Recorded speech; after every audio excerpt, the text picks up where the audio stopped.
கோயம்புத்தூர் மக்களை என்று தான் சொல்ல வேண்டும். காரணம், அரசியலை கடந்து ஒரு மாற்றத்திற்காக நாம் அனைவரும் கூட ஒரு இடத்திலே ஒன்றாக சேர்ந்திருக்கின்றோம். நீண்ட காலமாக இது போன்ற ஒரு நிகழ்வுக்காக காத்திருந்தோம். ஜனநாயகம் என்பது அரசியல் கட்சிகளை தாண்டி சாதாரண மக்கள் தான் எந்த வேலை செய்தாலும் கூட அதிலிருந்து சிறிது நேரத்தை எடுத்து இந்த ஜனநாயகத்திலே பங்கெடுத்து தங்களுக்கு விருப்பப்பட்ட வேட்பாளர்களை தேர்ந்தெடுத்து அதன் மூலமாக ஒரு மாற்றம் காண வேண்டும் என்பதுதான் ஜனநாயகத்தினுடைய அடித்தளம்.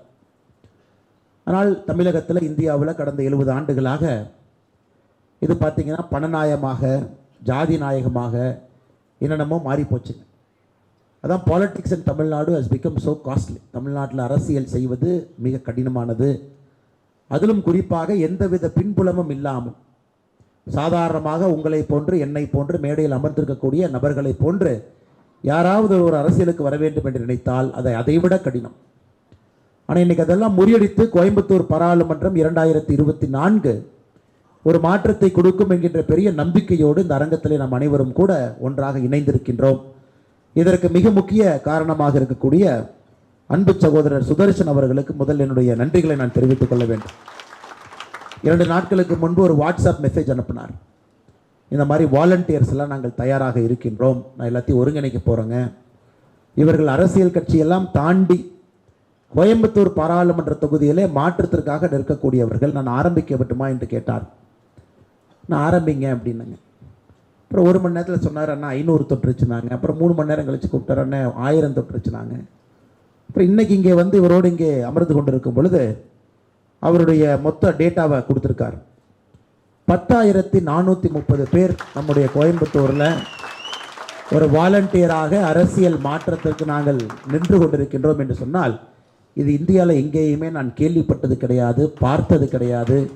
இதுபோல் நடக்குமா என்று யாரெல்லாம் நினைத்தார்களோ என்று நீங்கள் அதை உடைத்து காட்டியிருக்கின்றீர்கள்.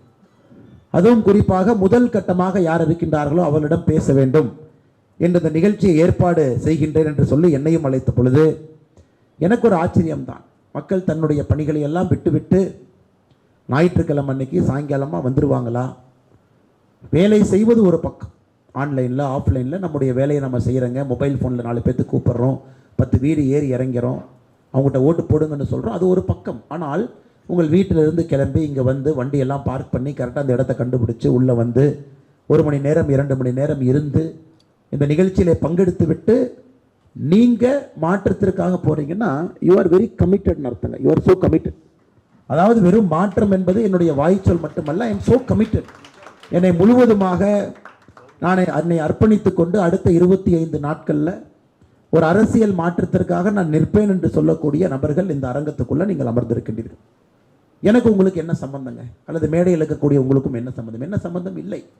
பார்த்துருக்கலாம், பேசியிருக்கலாம், எங்கேயோ ஒரு இடத்துல நம்ம கை குலுக்கி இருக்கலாம், அல்லது நான் உங்களை டிவியில் பார்த்துருக்கலாம், அல்லது நீங்கள் என்னைய டிவியில் பார்த்துருக்கலாம். அதுதான் நம்முடைய சம்பந்தம். அதை தாண்டி எனக்கும் உங்களுக்கும் எந்த சம்பந்தம் இல்லைங்க. ஆனால் இன்னைக்கு நீங்கள் இல்லை இல்லை இல்லை, சம்பந்தம் என்பது வெறும் ஒரு கை குலுக்குவதோ, எனக்கு சொந்தக்காரங்க, எனக்கு தெரியும், எனக்கு அவங்க பழக்கம் என்பது சம்பந்தம் இல்லைங்க. சம்பந்தம் என்பது உணர்வு என்பதை நீங்கள் காட்டியிருக்கின்றீர்கள். அது உணர்வு, அது இட்ஸ் அன் எமோஷன். அது ஆங்கிலத்தில் எமோஷன் என்று சொல்லலாம், தமிழிலே உணர்வு என்று சொல்லலாம். அது ஒரு உணர்வு. எங்களுடைய நகரம் நன்றாக இருக்க வேண்டும், எங்களுடைய நகரம் வளர்ச்சி நகரமாக இருக்க வேண்டும், எங்களுடைய நகரம் நீங்கள் எதிர்பார்க்கக்கூடிய நகரமாக இருக்க வேண்டும். அதாவது இங்கே இருக்கக்கூடிய ஒரு குடிமகனும் கூட நல்ல ஒரு வாழ்க்கையை வாழணும், சுகாதாரமான வாழ்க்கையை வாழணும், சந்தோஷமான வாழ்க்கையை வாழணும். இது 3க்கு வித்தியாசம் இருக்குது. நல்ல ஒரு வாழ்க்கைக்கும் சந்தோஷமான ஒரு வாழ்க்கைக்கும் வித்தியாசம் இருக்குது. எனக்கு நிறைய பேர் கேட்பாங்க, எனக்கும் அரசியலுக்கும் சம்பந்தம் இல்லைங்க, 5 ஆண்டுகளுக்கு ஒரு முறை வாக்குப்பெட்டியிலே ஓட்டு போடுவது மட்டும்தான் எனக்கும் அரசியலுக்கும் இருக்கக்கூடிய சம்பந்தம் நிறைய நண்பர்கள் சொல்லுவாங்க. ஆனால் அவங்ககிட்ட நான் என்ன கேள்வி கேட்க போகிறேன்னாங்க, ஐயா 5 ஆண்டுகளுக்கு ஒரு முறை நீங்கள் வாக்களிக்கும் பொழுது ஒரு அரசு வருது, 5 வருஷம் உங்களுக்கு வேலை பார்க்குறாங்க, மறுபடியும் நீங்கள் கவர்மெண்ட்டை மாத்திரக்கு ஓட்டு போடுறீங்க, அல்லது அதே கவர்மெண்ட் இருக்க வேண்டும் என்று ஓட்டு போடுறீங்க. நான் உங்கள்கிட்ட கேட்பேன், அண்ணா ஏன் நீங்கள் இன்ட்ரெஸ்ட் எடுத்துக்க மாட்டீங்க ஜனநாயகத்தில்? அல்லது அக்கா ஏன் நீங்கள் முழுமையாக அர்ப்பணித்துக் கொள்ளவில்லை என்றால் பதில் சொல்லுவாங்க, சார் எனக்கு அரசுக்கு என்ன சார் சம்பந்தம்? என் வேலையை நான் பார்க்குறேன், அவங்க வேலையை அவங்க பார்க்குறாங்க. நான் கடுமையாக உழைக்கின்றேன், நான் சம்பாதிக்கின்றேன், யாருடைய பணத்தையும் நான் திருடப் போவது கிடையாது, என்னுடைய குழந்தைகளை நன்றாக படிக்க வைக்கின்றேன். அப்போ எனக்கும் அரசுக்கும் என்ன சம்பந்தம்? அதனால தான் 5 வருஷத்துக்கு ஒருக்கா வந்து ஓட்டு போட்டு போயிடும். ஐயா இது நன்றாக இருப்பதற்கான ஒரு சான்று. நல்லா இருக்காங்க. ஆனால் இதே நீங்கள் மகிழ்ச்சியாக இருக்க வேண்டும் என்று நினைத்தால் நிச்சயமாக அரசியல்ல நீங்கள் குதித்தாக வேண்டும். இன்னைக்கு நீங்க அரசியல்ல தான் இருக்கீங்க. ஒரு கட்சி சார்ந்த அரசியல் நீங்க இல்லை, ஒரு கட்சியை சார்ந்து நீங்க இல்லை. இன்னைக்கு நீங்கள் எல்லோருமே மோடி அவர்களுக்காக கோயம்புத்தூர் மாநகரில் ஒரு மாற்றம் வர வேண்டும் என்று வந்திருக்கின்றீர்கள். இது மகிழ்ச்சிக்கு அர்த்தம். இதுக்கு ரெண்டுக்கு அர்த்தம் என்னன்னாங்க, இப்போ மேலை நாடுகளுக்கு போகும் பொழுது ஒரு ஸ்ட்ரெஸ்ஸே இல்லாமல் மக்கள் வாழ்வார்கள். காலையில் வீட்டிலேருந்து கிளம்புறாங்க, நீங்கள் ஒரு வேலைக்கு போவீங்க, கார்லேயோ டூ வீலர்லேயோ அரசு பேருந்துலையோ பப்ளிக் டிரான்ஸ்போர்ட்லேயோ மெட்ரோலையோ அல்லது விமானத்திலேயோ ஒரு வீட்டிலிருந்து நம்ம அதுக்கு போகும்போது பார்த்தீங்கன்னா நமக்கு இருக்கக்கூடிய ஸ்ட்ரெஸ் வந்துங்க சொல்லி மாளாது. 10 பேர் ஹார்ன் அடிப்பாங்க, டிராஃபிக் சிக்னலில் போய் நான் இடத்துல நிற்கணும், வரைமுறையே இல்லாமல் டிராஃபிக் போகும் அல்லது வரைமுறையே இல்லாமல் நடந்து போவோம், நாய்ஸ் பொல்யூஷன், சவுண்டு பொல்யூஷன், இதையெல்லாம் தாண்டித்தான் நம்முடைய வேலையை செய்ய போயிடும். அதனால் நன்றாக இருப்பது வேறு, மகிழ்ச்சியாக இருப்பது வேறு. நம்ம நல்லா புரிஞ்சுக்கணும். நாம் நல்லா இருக்கலாம், ஆனால் மகிழ்ச்சியாக இல்லை, ஸ்ட்ரெஸ்ஸில் வாழ்கிறோம். அதே போல் எங்கேயாச்சும் ஒரு வாக்கிங் போகலான்னு நினச்சா உள்ளூருக்குள்ளே எங்கேங்க பார்க் இருக்குது, அல்லது வயதான நம்முடைய பெரியவர்கள் அவங்கள கூட்டிகிட்டு போய் ஒரு ஃப்ரீயாக உட்காந்து ஒரு இயற்கை சூழலில் ஒரு அரை மணி நேரம் தந்தை தாய் என்னுடைய தாத்தாட்ட மனசு விட்டு பேசணும்னு இடம் கிடையாது. இல்லை சார், மனதுக்கு இதமாக ஒரு நல்ல ஒரு லேக்கோ ஒரு நல்ல ஒரு குளமோ அதை சுற்றி ஒரு வாக்கிங் மாதிரி போனாவே என்னுடைய மனது நல்லாக இருக்கும். இல்லை, இதுதாங்க ஐயா நீங்கள் புரிஞ்சுக்கணும். நன்றாக வாழுவதற்கும் மகிழ்ச்சியாக வாழுவதற்கும் இந்த சின்ன டிஃப்ரென்ஸ் இருக்கு. ஒரு நல்ல அரசோ நல்ல மக்கள் பிரதிநிதியோ உங்களை மகிழ்ச்சியாக வாழ வைக்க முடியும். இதை எப்போ உணர்றமோ அன்னைக்கு ஒரு மனிதனும் அரசியலில் குதிக்க ஆரம்பித்து விடுவார்கள். மகிழ்ச்சியாக இருப்பதற்கு நல்ல பார்க், நல்ல ரோடு, மாசுபடாத காற்று, குடிக்கிற தண்ணி, நம்முடைய குளத்தில் தேக்கி வைத்திருக்கக்கூடிய தண்ணியை நம்மால் குடிக்க முடியும். ஆனால் இன்றைக்கி அசுத்தமாக இருக்கிறனால மினரல் வாட்டரை வாங்கி வீட்டில் அக்வாகார்டு போட்டு அல்லது 30 லிட்டர் கேன் வாங்கி அதை குடிக்கிறோம். பாருங்கள் எவ்வளோ வித்தியாசம் இருக்குது பாருங்கள்.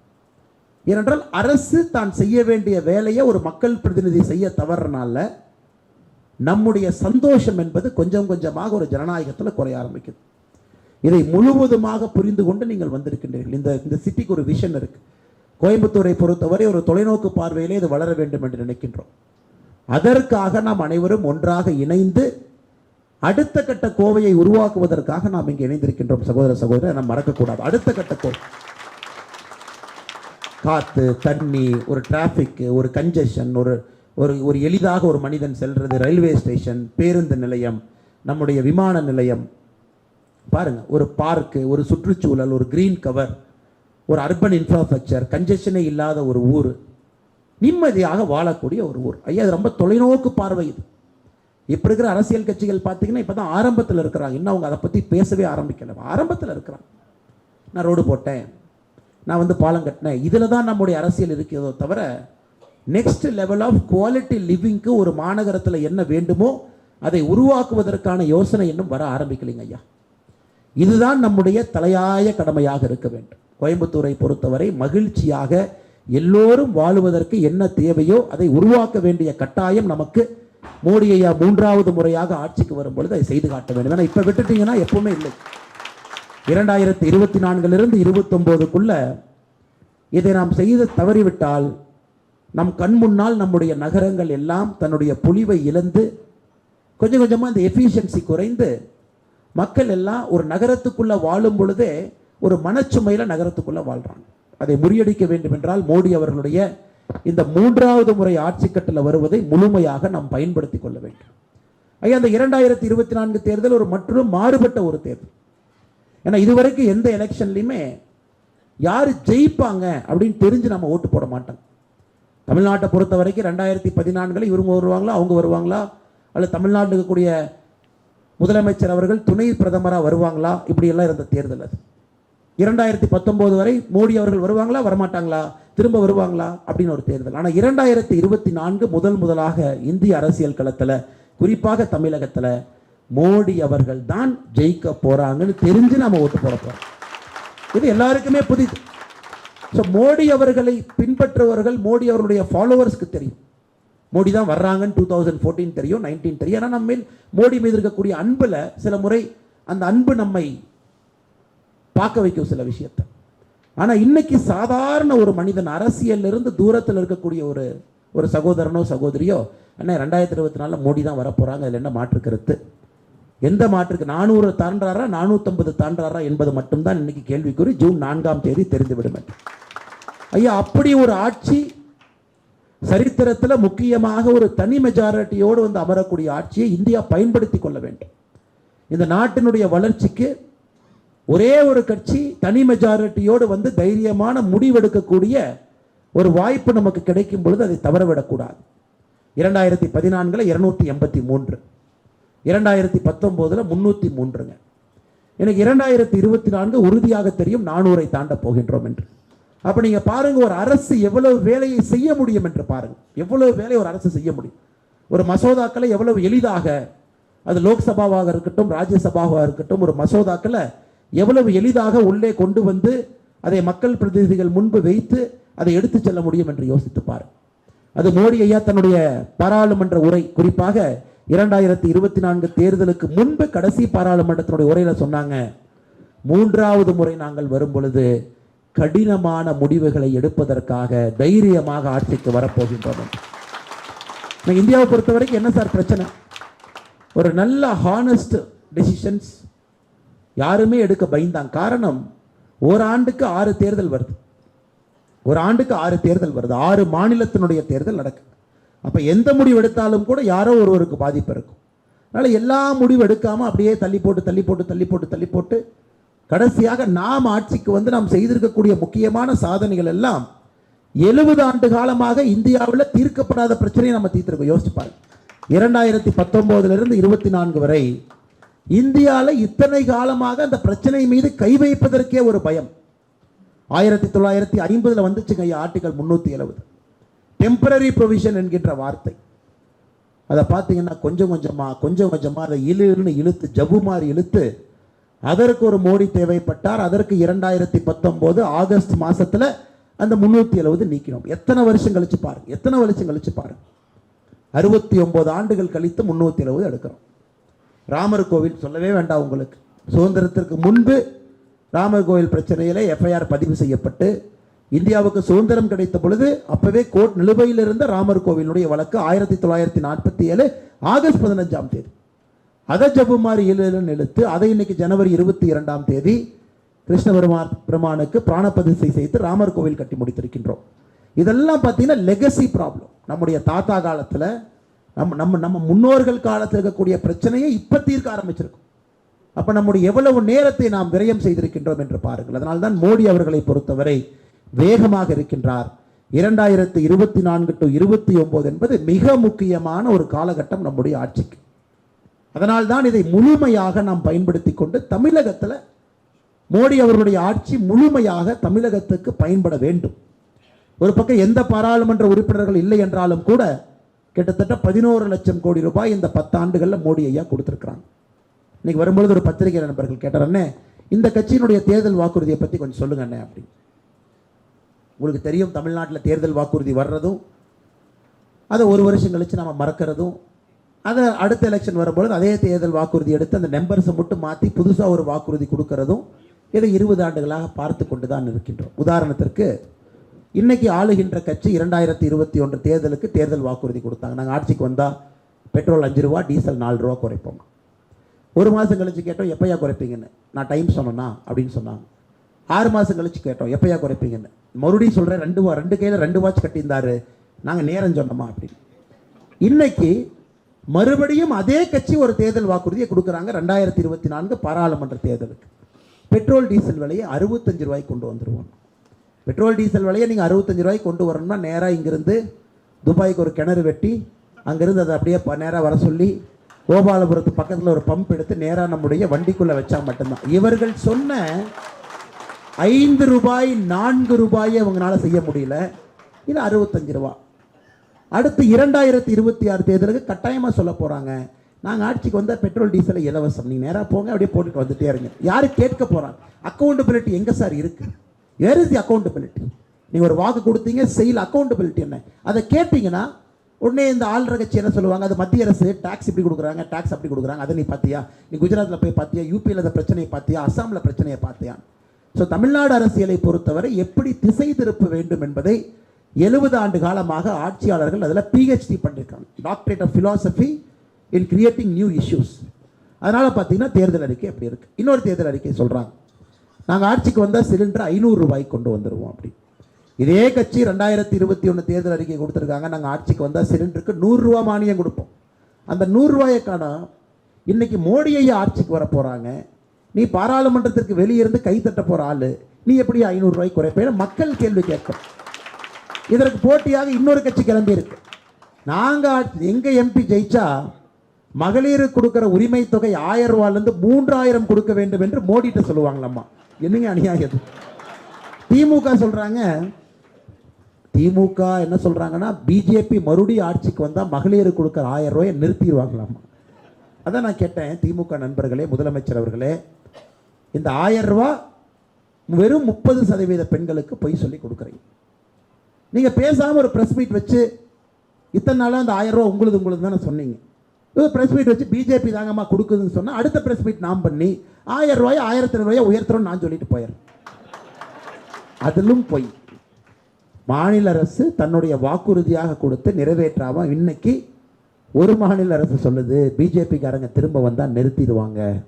இன்னொரு கட்சி சொல்லுது அவங்க எம்பி ஜெயிப்பாங்களாமா, அவங்க வந்து மோடி அவருக்கு ஃபோன் போட்டு சொல்லுவாங்களாமா, மோடி இதை 3000 உயர்த்து. அப்புறம் நாங்களே எதுக்கு இங்கே இருக்கோம்?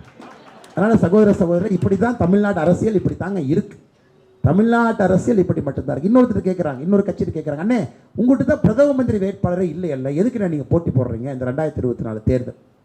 அந்த கட்சி சொல்லுது, அண்ணே பிரதம மந்திரி வேட்பாளர் முக்கியம் இல்லை, யார் வந்தாலும் நாங்கள் அவங்கள்ட்ட போய் சொல்லுவோம், கொஞ்சம் ஹெல்ப் பண்ணுங்க. அப்புறம் நாங்கள் எதுக்கு இருக்கோம்? மோடி அவர்கள் தான் வரப்போகிறாங்கன்னு தெரியும் உங்களுக்கு, நம்முடைய வேட்பாளர்கள் வெற்றி வேட்பாளர்கள் ஆக போகிறாங்கன்னு உங்களுக்கு தெரியும். ஸோ நாம் அதை சொல்கிறதுக்கு ட்ரங்க் கால் போடுறதுக்கு எதுக்கு உங்களுக்கு ஒரு போஸ்ட்மேன் வேணும்? இன்றைக்கி தமிழ்நாடு அரசியல் இப்படி தாங்க ஐயா இருக்கு. எந்தவித ஒரு எவிடன்ஸ் பேஸ்ட் பாலிடிக்ஸ் இல்லாமல் என்ன பேசுகிறாங்கன்னே தெரியாமல் தமிழகத்தினுடைய அரசியல் கட்சிகள் பிதற்றி கொண்டிருக்கின்றார்கள். 2024 பாராளுமன்ற தேர்தல் தலைகீழாக நின்று திராவிட கட்சிகள் தண்ணி குடித்தாலும் மோடி அவர்கள் 3வது முறையாக ஆட்சியில் வந்து அமரப்போவது உறுதி. அதில் எந்த மாற்று கருத்து இல்லை. இந்த முறை தமிழகத்தில் கோவை பாராளுமன்றம் உட்பட உங்களுடைய அன்பால் நம்முடைய தேசிய ஜனநாயக கூட்டணி பாரதிய ஜனதா கட்சி வெற்றி பெறப் போவதும் உறுதி.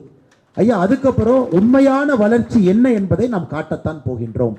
ஒரு உண்மையான வளர்ச்சி, ஒரு நகரத்தை சார்ந்த ஒரு வளர்ச்சி எப்படி இருக்கணும், ஒரு கிராமப்பகுதியை சார்ந்த வளர்ச்சி எப்படி இருக்க வேண்டும் என்பதை முழுமையாக நாம் காட்டப்போறோம். ஐயா, இன்னைக்கு நத்திங் இஸ் டேக்கன் ஃபார் கிராண்டடுங்க ஐயா. எனக்கும் உங்களுக்கும் தெரியும், வாழ்க்கையில் எதுவுமே டேக்கன் ஃபார் கிராண்டட் கிடையாதுங்க ஐயா. எல்லாமே நம்ம உழைத்து அதை பெற வேண்டும். உழைத்து பெறும் பொழுது மட்டும்தான் அந்த வெற்றிக்கு ஒரு மரியாதை இருக்கும். இன்னைக்கு இந்த பாராளுமன்ற தேர்தலை பொறுத்தவரை நான் ஏற்கனவே பல இடத்துல சொன்னேன். முதல்ல மும்முனை போட்டி, ஏப்ரல் 10ஆம் தேதி 2 முனை போட்டி, அதெல்லாம் நடக்கத்தான் போதுங்க ஐயா. இந்த அன்கோ போடுறது அதெல்லாம் தமிழக அரசியலுக்கு இந்த ஏப்ரல் 10ஆம் தேதி வாக்கில் நாம் அதை பார்க்கத்தான் போகின்றோம். நான் உங்களிடம் எதிர்பார்ப்பது, வேண்டுகோளாக வைப்பது, அன்பான ஒரு வேண்டுகோளாக வைப்பது, நீங்கள் இன்னைக்கு எப்படி தன்னெழுச்சியாக நீங்களே கண்டுபிடிச்சு வாலண்டியராக பதிவு செய்து, அதுலேயும் பாருங்கள் ஃபுல் டைம் 10லிருந்து 1 மணி, சாயந்தரம் 4லிருந்து 8 மணி வரைக்கும் நான் ஃபுல் டைம் வேலை பார்ப்பதற்கு சில பேர் கொடுத்துருக்காங்க. பார்ட் டைம் 3லிருந்து 4 மணி நேரம் வேலை பேர் கொடுத்துருக்காங்க. சில பேர் வீட்டிலிருந்து பணியாற்றுகின்றேன் அதுக்கு பேரை கொடுத்துருக்காங்க. சில பேர் நான் கால் சென்டர்லேருந்து பணியாற்றுறேன் அதுக்கு பேர் கொடுத்துருக்காங்க. சில பேர் நான் வாலண்டியராக ஆஃபீஸ் மேனேஜ்மெண்ட் பண்ணுறேன். கிட்டத்தட்ட 5 பொறுப்புகளுக்காக இந்த 10,430 பேருமே 5 பொறுப்புகளில் ஒரு பொறுப்பு எடுத்திருக்கிறாங்க. இது எவ்வளோ பெரிய விஷயம் பாருங்கள். ஒரு இந்திய ஜனநாயகத்தில் ஒரு தனி மனிதன் உங்களை போன்றவர்கள் ஜனநாயகத்தின் மீது நம்பிக்கை வைத்து உங்களுடைய நேரத்தை கொடுத்து, நாங்கள் நிச்சயமாக கோயம்புத்தூர் பாராளுமன்ற தொகுதியில் நீங்கள் வேட்பாளராக களத்துக்கு வந்து வெற்றியை உறுதி செய்ய போகின்றோம் என்று வந்திருக்கின்றீர்கள். எவ்வளவு பெரிய விஷயம். இந்திய அரசியலில் இதுபோல் நாம் பார்த்தது கிடையாது. அதனால் மறுபடியும் உங்களுக்கு நான் நன்றியெல்லாம் தெரிவிச்சா. நம்முடைய இந்து மக்கள் கட்சியினுடைய தலைவர் அர்ஜுன் சம்பத்தன் என்கிட்ட சொன்னார், அவங்க ஒரு முடிவில் வந்திருக்கிறாங்க, எனக்கு கட்ட வேண்டிய டெபாசிட் பணத்தை இவங்களே கட்டிடுறாங்களாம்மா, நீங்கள் ஜஸ்ட் நீங்கள் வேட்பு மனு மட்டும் கொடுத்துட்டு வாங்க, நாங்கள் எல்லாம் பார்த்து கொள்கின்றோம் என்று மிகப்பெரிய ஒரு தன்னெழுச்சியான மக்கள் வந்திருக்கின்றார்கள் என்று மேடைக்கு வரும்போது அண்ணன் அர்ஜுன் சம்பத் அவர்கள் சொன்னார். அதே போல் நம்முடைய குஜராத் சமாஜினுடைய தலைவராக இருந்து நம்முடைய மோடி ஐயாவுடைய அன்பையெல்லாம் பெற்றிருக்கக்கூடிய பிரஃபுல் சேஜ்பால் ஐயா, மிக மிக மூத்த ஒரு மனிதர், கோயம்புத்தூர் நகரத்தினுடைய வளர்ச்சிக்கு ஒரு பெரும் பங்காற்றியவர்கள் நம்முடைய குஜராத் மக்கள். அதனுடைய சமாஜினுடைய தலைவராக இருக்கக்கூடிய பிரபுல் ஐயா அவர்களுக்கு நன்றி கலந்த வாழ்த்துக்களை வணக்கங்களை இந்த நேரத்தில் தெரிவித்து, அதே போல மேடையில் இருக்கக்கூடிய நம்முடைய மாவட்டத்தினுடைய தலைவர் பாரதிய ஜனதா கட்சி சகோதரர் ரமேஷ் அவர்கள் வந்திருக்கின்றார்கள். அவருக்கும் என்னுடைய நன்றி கலந்த வாழ்த்துக்களை வணக்கங்களை தெரிவித்து, மிக முக்கியமாக சுதர்ஷன் அவர்களுக்கு மறுபடியும் ஒரு முறை என்னுடைய நன்றிகளை தெரிவித்து, நான் உங்களிடம் ஒன்று மட்டும்தாங்க ஐயா வேண்டுகோளாக வைக்கிறேன். ஐயா 25 நாள், இந்த 25 நாட்கள் நம்ம கடுமையாக உழைச்சிட்டோம்னாங்க ஐயா, இதற்கான ரிவார்டு 5 ஆண்டுகள் நமக்கு கிடைக்கும். இதற்கான reward for the hard work. இந்த 25 நாட்கள் எதையும் எதிர்பார்க்காம நாம நம் வசிக்கின்ற பகுதி, நம்முடைய அப்பார்ட்மெண்ட்டாக இருக்கலாம், தெருவாக இருக்கலாம், நம்முடைய ஏரியாவாக இருக்கலாம், நம்முடைய போலிங் பூத்தாக இருக்கலாம், எதாக இருந்தாலும் கூட நீங்கள் அதை ஒரு இண்டிபெண்ட்டாக ஒரு சார்ஜ் எடுத்து நீங்கள் செய்யக்கூடிய வேலை என்பதுங்க ஐயா, நம்முடைய குழந்தைகளும் நம்முடைய வருகின்ற தலைமுறையும் நல்ல ஒரு நகரத்திலே வாழ்வதற்கு ஒரு அச்சாரமாக இருக்கும். எவ்வளோ பெரிய விஷயம் பாருங்க. த லிவ் இன் குட் சிட்டி, ஒரு நல்ல ஒரு சிட்டியை நம்மளால் உருவாக்க முடியுங்க ஐயா. எப்படி வேலை செய்யணும், அரசியலுக்கு நாங்கள் புதுசு, எப்படி வேலை செய்யணும், ஓட்டர்ஸ் லிஸ்ட்னா என்ன, ஒரு பூத்துனா என்ன, நாங்கள் யாரை போய் எப்படி பார்ப்போம், என்ன பேசுவோம் ஐயா. Politics fundamentally is a very simple பிஸ்னஸ்ங்க ஐயா. அது எந்த காம்ப்ளிகேஷனும் உங்களுக்கு வேண்டாம். நாம் செய்ய வேண்டியது உங்களுடைய தொலைபேசியில் முதல் வேலை நீங்கள் செய்ய வேண்டியது, கோயம்புத்தூருக்குள்ளே எந்தெந்த கான்டாக்ட்லாம் உங்களுக்கு இருக்கோ அவர்களை நீங்கள் இந்த முறை பாரதிய ஜனதா கட்சி தேசிய ஜனநாயக கூட்டணிக்கு நீங்கள் வாக்களிக்க செய்ய வேண்டும். அது வாட்ஸ்அப் மெசேஜாக இருக்கட்டும் ஐயா, அது ஒரு தொலைபேசி காலாக இருக்கட்டும். இது மிக மிக எளிதான வேகமாக செய்ய வேண்டிய ஒரு வேலை. நம்முடைய மொபைல் ஃபோனில் இருக்கக்கூடிய கான்டாக்ட்ஸை நம்ம பயன்படுத்தி எல்லோருக்கும் நம்ம அழைப்பு விடுத்து பேச வேண்டும். 1 மாதம் பேசாமல் இருந்திருப்போம், 6 மாதம் பேசாமல் இருந்திருப்போம், பிஸ்னஸ் கான்டாக்டாக இருப்பாங்க, பர்சனல் கான்டாக்டாக இருப்பாங்க, சொந்தக்காரங்களாக இருப்பாங்க, கொலீகாக இருப்பாங்க. யாராக இருந்தாலும் இந்த கோயம்புத்தூர் பாராளுமன்றத்திற்குள்ள அவர்களிடம் வாக்கு இருக்கிறது என்றால் நீங்கள் ஒரு முறை தைரியமாக, ஏங்க கெட்டவன் தைரியமாக இருக்கும்போது நல்லவங்க நாங்கள் எதுக்குங்க பயப்படணும் நாமெல்லாம். அதனால் தைரியமாக நீங்கள் ஒரு தொலைபேசியில் ஃபோன் அடித்து நீங்கள் அவங்களுக்கு இங்கே பாருங்கள் ஓட்டு போடுங்க, இதுதான் காரணம் அப்படிங்கிற தனி மனிதனாக நீங்கள் அதை பேசி அந்த வாக்கை நீங்கள் பெற வேண்டும். முதல்ல செய்கிற வேலை. அடுத்து நாம் வசிக்கக்கூடிய பகுதியில் உங்களுக்கு லெஃப்ட் சைடில் 10 வீடும் ரைட் சைடில் 10 வீடும் நீங்கள் கண்டிப்பாக அவர்களை சென்று பேசி சமாதானப்படுத்தி ஊக்கப்படுத்தி தைரியம் சொல்லி அவர்களுடைய முழு வாக்குகளையும் நீங்கள் பெறுவதற்கு முயற்சி எடுக்கணும். ஐயா லெஃப்ட் சைட் 10 வீடு, ரைட் சைட் 10 வீடு கணக்கு நீங்கள் வச்சு, லெஃப்ட் சைட் 10 வீட்டில் ஒரு 8 பேர் ஓட்டு போடலான்னு இருக்கலாம், இல்லை 2 பேர் யோசிக்கலாம், இன்னும் ஒருத்தர் நான் திங்க் பண்ணிட்டு இருக்கேங்கன்னு சொல்லலாம். நாம் அவர்களிடம் பேச வேண்டிய கடமை நமக்கு இருக்கு. சின்ன சின்ன அப்ரிஹென்ஷன்ஸ் அவங்களுக்கு இருக்கும், அல்லது ஏதாச்சும் ஒரு பொய் பிரச்சாரத்தை அவங்க பார்த்துருப்பாங்க, அல்லது அவங்களுக்கு ஒரு சந்தேகம் இருக்கும், அல்லது அவங்க இத்தனை நாளாக நான் ஓட்டு போட்டது இல்லைங்க இப்பயே நான் மாற்றி போடணும்னு கேட்பாங்க. என்ன வேண்டுமானாலும் அவங்க கேட்கலாம். அவர்களிடம் நீங்கள் ஒரு 10 நிமிஷம் 15 நிமிஷம் உட்கார வேண்டி வரும். உரிமையாக அவங்களோட ஒரு சேர் எடுத்து போட்டு பக்கத்தில் உட்கார்ந்து you have to convince them, man to man, person to person, woman to woman, இந்த மாதிரி ஒருவருக்கொருவர் நேரடியாக அமர்ந்து உங்களுக்கு ரைட் சைடில் இருக்கிற 10 வீடும் லெஃப்ட் சைடில் இருக்கிற 10 வீடும் அல்லது அப்பார்ட்மெண்ட்டில் இருக்கீங்கன்னா உங்களுடைய பிளாக் டவர் முழுவதுமாக நீங்கள் அவங்களை இன்ஃப்ளூயன்ஸ் பண்ணி விஷயத்தை அவர்களிடம் பேசி நீங்கள் அவருடைய வாக்கை முழுமையாக நீங்கள் பெற வேண்டும். இது step number 2 sir. Step number 3 உங்களுடைய தெரு, உங்களுடைய ஏரியா, உங்களுடைய பகுதி. இது 3வது. இதுக்கு நீங்கள் குழுவாக தாங்க ஐயா செயல்பட முடியும். இந்த வாலண்டியர் நெட்வொர்க்கில் இருக்கிறீங்க, ஒரு குழுவை உருவாக்கி கொடுக்க போகிறாங்க. காலையிலே சாயந்தரம் வீட்டில் இருப்பாங்க. உங்களுடைய தெரு, உங்களுடைய பகுதி, உங்களுடைய அப்பார்ட்மெண்ட் காம்பவுண்ட். இப்போ 3வது இன்னும் கொஞ்சம் அதிகமாக ரீச் பண்ணுறீங்க. முதல்ல செல்ஃபோன் கான்டாக்ட்லாம் பேசுனீங்க, 2வது 10 வீடு பார்த்தீங்க, 3வது உங்களுடைய பகுதி தெரு போகிறீங்க ஐயா. இதையும் நீங்கள் செய்து முடிக்கும் பொழுது உங்களுடைய பூத்தை நோக்கி போகிறீங்க ஐயா. ஒரு போலிங் ஸ்டேஷன், ஒரு போலிங் பூத், இன்னைக்கு election commission of India rules படி 1000 வாக்காளர்கள் தான் இருப்பாங்க ஐயா. 1000 வாக்காளர்களை தாண்டிட்டாங்கன்னா 2வது போலிங் பூத் வந்துடும். ஒரே ஏரியாவில் இருந்தாங்கன்னா இப்போ போலிங் பூத் நம்பர் 100 அப்படின்னா 100 ஏன்னு பிரிச்சிருப்பாங்க. ஸோ ஒரு polling booth election commission of India 100 வாக்காளர்களுக்கு மேல் 1000 வாக்காளர்களுக்கு மேல் இருக்கக்கூடாது என்று நினைக்கின்றார்கள். 1000 ஆவரேஜாக 1000 ப்ளஸ் ஆர் மைனஸ் 20 அவ்வளோதாங்க இருப்பாங்க. வீடுகளாக பார்த்தீங்கன்னா 250 300 வீடுகள் இருக்கும். வீடுகளாக பார்த்தீங்கன்னா 250 300 வீடு இருக்கலாம். வீட்டுக்கு 2-3 பேர் இருப்பாங்க. உங்களுக்கு அந்த 1000 அப்படிங்கிற நம்பர் அதுக்குள்ள தாங்க வரும். 4வது செய்ய வேண்டியது உங்களுடைய போலிங் பூத்துக்குள்ள நீங்கள் வேலை பார்க்கணும். வாலண்டியராக வீடு ஏறி இறங்கணும். மோடி ஐயாவுடைய ஒரு சிம்பிளை கேரி பண்ணணும். Voting last day of campaigning April 17ஆம் தேதி கொஞ்சம் நீங்கள் மாதம் மொபிலைஸ் பண்ணி எல்லாத்தையும் போய் பார்க்க வேண்டி இருக்கும். அல்லது அதில் சில பேர்த்துக்கு ஓட்டு போட முடியல, ஓட்டு போட தெரியல, ஓட்டு போட கஷ்டம், போலிங் பூத் எங்கே இருக்குன்னு தெரியல, எந்த பள்ளிக்கூடத்துக்கு வரணும், என்னுடைய நேம் எலக்ட்ரல் ரோல் இருக்கா, அதுவும் நீங்கள் எல்லாமே எலெக்ஷன் கமிஷன் ஆஃப் இந்தியாங்கய்யா எல்லாம் மெசேஜ் சிஸ்டம் தான். எல்லாத்தையும் நீங்கள் ஆன்லைனில் ஒரு மெசேஜ் அனுப்பிச்சு எல்லாம் செக் பண்ணிக்கலாம். உங்கள் நம்பர் எலக்ட்ரல் ரோல் எங்கே இருக்குது, ஒரு மெசேஜ் அனுப்பிச்சிங்கன்னா அது உங்களுக்கு ஆட்டோமேட்டிக்காக அட்ரஸ் வந்துடும், இங்கே தான் நீங்கள் எலக்ட்ரல் ரோல் இருக்கீங்க. இப்போ பிஜேபிக்காரங்க பூத் ஸ்லிப் கொடுக்க ஆரம்பிப்பாங்க. அதாவது உங்கள் பூத் ஸ்லிப்பே வாட்ஸ்அப்பில் வந்து உட்காந்துரும். அந்த பூத் ஸ்லிப் நமக்கு தெரியும், அதே இங்கே ஓட்டு இங்கே தாங்க ஐயா இருக்குது, இதான் ஸ்கூல் பேர், இங்கே போய் நீங்கள் ஓட்டு போட்டுட்டு வரணும். ஸோ இதையெல்லாம் 4வது கட்டமாக நீங்கள் பார்க்க வேண்டும். முதல் கட்டம் உங்கள் செல்ஃபோன், 2வது கட்டம் உங்களுடைய 10 வீடு, உங்களுடைய 10 வீடு, 3வது கட்டம் உங்களுடைய தெரு, உங்களுடைய பகுதி, நீங்கள் வசிக்கக்கூடிய அப்பார்ட்மெண்ட்டாக இருக்கலாம், 4வது கட்டம் உங்களுடைய பூத். ஐயா இது மிக மிக கடுமையான பணி. ஏன்னா இத்தனை நாளாக நிறைய பேர் செய்யாத ஒரு பணியை செய்ய போகிறேன். ஏன்னா நீங்கள் இறங்கி அடையாளம் தெரியாத யாரோ ஒருத்தருடைய வீட்டுக்கு நீங்கள் போய் அனுமதி வாங்கி அவர்கள்ட்ட நீங்கள் பேசுகிறதே ஒரு பெரிய பேரியர். அது முதல்ல நீங்கள் எக்ஸ்பீரியன்ஸ் பண்ண போகிறீங்க. ஏன்னா பரஸ்பரம் எப்படி எனக்கும் உங்களுக்கும் உணர்வு என்கின்ற தொடர்பு மூலமாக இணைந்திருக்கின்றோமோ அந்த உணர்வுங்கிற தொடர்பு நீங்கள் பார்ப்பீங்க, உங்களுக்கும் அந்த ஓட்டருக்கும் வர ஆரம்பிக்கும் ஒரு நம்பிக்கை. எந்த வாக்காளரும் வீட்டுக்குள்ளே வராதிங்க, நான் பேச மாட்டேன், நான் பார்க்க மாட்டேன்னு சொல்லக்கூடிய ஊர் கோயம்புத்தூர் இல்லைங்க. யாராக இருந்தாலும் 5 நிமிடம் காது கொடுத்து கேட்பான், என்ன சொல்ல வர்றீங்க, என்ன விஷயம், இதை நீங்கள் செய்யணும். அதே போல் சோஷியல் மீடியாவில் எல்லாரும் இருக்கிறீங்க, வாட்ஸ்அப்பில் இருக்கிறீங்க, ட்விட்டரில் இருக்கிறீங்க, இன்ஸ்டாகிராமில் இருக்கீங்க, ஃபேஸ்புக்கில் இருக்கிறீங்க.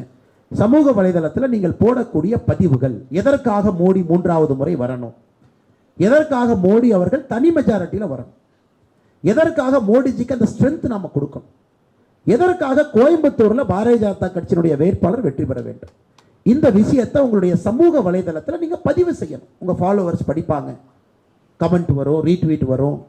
நீங்கள் ஒரு எக்கனாமி பற்றி டிஸ்கஸ் பண்ணுவீங்க, மோடி ஆட்சியில் எப்படி எக்கனாமி இருந்துச்சு பார்த்து, மோடி ஆட்சியில் டெவலப்மெண்ட் எப்படின்னு பாருங்கள், மோடி ஆட்சியில் செக்யூரிட்டி எப்படின்னு பாருங்கள்.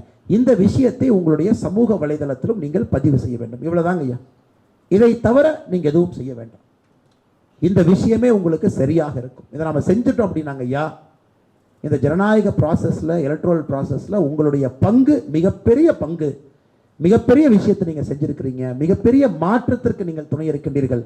எப்பொழுதுமே நம்ம கம்ப்ளைண்ட் பண்ண மாட்டோங்க. ஒரு ஃபேமஸ் கோட்டுங்க இங்கிலீஷில் இருக்கு, bad people come because good people choose to be silent அப்படிம்பாங்க. அதாவது கெட்டவர்கள் சில நேரத்தில் ஏன் வர்றாங்கன்னா நல்லவர்கள் அமைதியாகி விடுகின்றார்கள் என்று. இது நாம் அமைதியாக இருப்பதற்கான நேரம் இது இல்லை, நாம் எல்லோரும் உறக்க பேசுவதற்கான நேரம். So let us be good people and let us choose not to be silent. நாம் இந்த நேரத்தில் நல்லவர்களாக இருந்தாலும் கூட பேசாமல் இருந்தால் தவறு செய்து விடுகின்றோம். அதனால் நீங்கள் பேசணும், யுவர் வாய்ஸ் மேட்டர்ஸ். உங்களுடைய பேச்சு மக்கள் கேட்கணுங்க. ஒரு சாமானிய மனிதனாக உங்களுடைய பேச்சு மிக முக்கியமான பேச்சு. ஏன்னா உங்கள்கிட்ட பொலிட்டிக்கல் பார்ட்டி அப்படிங்கிற பிராண்ட் உங்களுக்கு இல்லைங்க. You are a common man. ஒரு மோஸ்ட் பவர்ஃபுல் ஐடென்டிட்டி இன் இந்தியாவில் பார்த்தீங்கன்னா common man is the most powerful identity. உங்களுக்கு ஒரு பொலிட்டிக்கல் ஐடென்டிட்டி கிடையாது சார். நீங்கள் என்ன வேணாலும் பேசலாம், எப்படி வேணாலும் பேசலாம், எந்த உண்மையை வேணாலும் பேசலாம், என்ன வேணாலும் நீங்கள் கிரிட்டிசைஸ் பண்ணலாம். பட் அரசியல் கட்சியில் இருக்கக்கூடிய எனக்கு சில பார் இருக்கு, நான் எல்லா விஷயத்தையும் என்னால் பேச முடியாது. ஆனால் உங்களுக்கு ஒரு தனி மனிதனுக்கு இருக்கக்கூடிய உச்சபட்ச அதிகாரத்தை நீங்கள் அடுத்த 25 நாட்கள் நீங்கள் அதை பின்பற்ற வேண்டும். மக்கள்கிட்ட பேசணும். உங்கள் community, religious groups, cost groups, linguistic groups, நீங்கள் இருக்கக்கூடிய அசோசியேஷன்ஸ் எல்லாத்துக்கிட்டையும் நீங்கள் பேசணும். எல்லோரையும் பயன்படுத்த வேண்டும். உறுதியாக ஏப்ரல் 19ஆம் தேதி ஒரு சரித்திர எப்படி மோடி ஐயா கம்ஃபர்டபுளாக 400 எம்பியை தாண்டி வரப்போகின்றார்களோ, கோயம்புத்தூரை பொறுத்தவரை நம்முடைய இலக்கு பதிவாகின்ற வாக்கில் 3/2 வாக்கு பாரதிய ஜனதா கட்சிக்கு போல் பண்ண வைக்கணும். 66% வாக்கு நம்ம தரும்.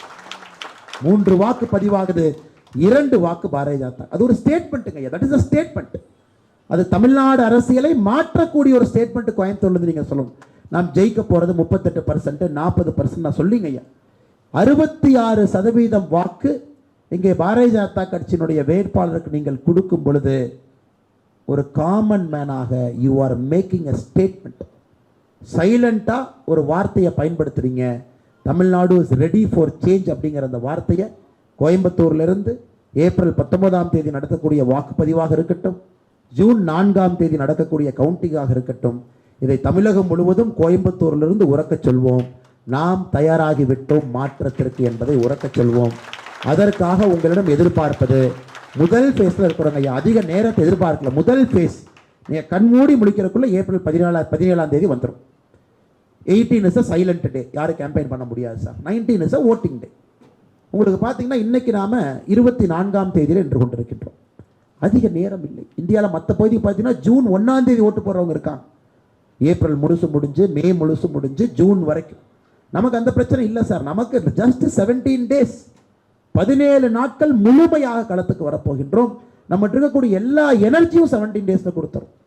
ஸோ இதில் இல்லை நான் 10 நாள் கழித்து ஆரம்பிக்கட்டுமா, நான் கடைசி ஒரு வாரம் ஆரம்பிக்கட்டுமா, இந்த தேர்தலுக்கு அது பொருந்தாதுங்க சார். ஃபேஸ் 1ல் இருக்கும், வேட்புமனு தாக்கல் கடைசி நாட்களில் இருக்கும். அதனால் முழுமையாக நீங்கள் இந்த 17 நாட்களும் கூட ஒரு வார் ஜோன் மாதிரி, ஒரு சண்டைக்கு போகிறீங்க, ஒரு வாருக்கு போகிறீங்கன்னா உங்கள் மனநிலை எப்படி இருக்குமோ அதுபோல் நீங்கள் இருக்க வேண்டும் என்று சொல்லி அன்பு சகோதரர் சுதர்சன் அவர்களுக்கு மறுபடியும் என்னுடைய வாழ்த்துக்களை, நன்றிகளை தெரிவித்து, இந்த 10,430 சகோதர சகோதரிகள் நம்பிக்கையோடு யார் இணைந்திருக்கின்றார்களோ அவர்களுக்கு ஒரே ஒரு உறுதிமொழி மட்டும் இந்த நேரத்தில் நான் கொடுப்பதற்கு கடமைப்பட்டிருக்கின்றேன். Faith is a very powerful word sir. Faith moves mountains. இந்த நம்பிக்கை என்பது ரொம்ப ஒரு பவர்ஃபுல்லான ஒரு வேர்டு சார். நம்பிக்கையில் தான் நம்ம இணைஞ்சிருக்கோம். இந்த நம்பிக்கை என்பது எந்த மலையும் கூட நகர்த்தக்கூடிய தன்மை ஒரு நம்பிக்கை என்கின்ற வார்த்தைக்கு இருக்கு. ஸோ நீங்கள் மேலே ஃபேத் வச்சிருக்கீங்க. the only thing I can do back is நீங்கள் என் மீது வைத்திருக்கக்கூடிய நம்பிக்கையை 10 மடங்கு திரும்ப கொடுப்பது மட்டும்தான் நான் செலுத்தக்கூடியதாக இருக்கு. ஒரு மக்கள் சேவகனாக உங்களுக்காக உழைத்து உங்களுடைய குழந்தைகள் வாழக்கூடிய அந்த நகரம் ஒரு உலகத்தினுடைய தலை சிறந்த நகரமாக மாற்றுவதற்கான முயற்சி உங்களோடு சேர்ந்து எடுப்பேன் என்று சொல்லி இந்த நிகழ்ச்சிக்கு வந்திருக்கக்கூடிய எல்லா அன்பு சகோதர சகோதரிகளுக்கு நன்றி கலந்த வாழ்த்துக்களை, வணக்கங்களை மறுபடியும்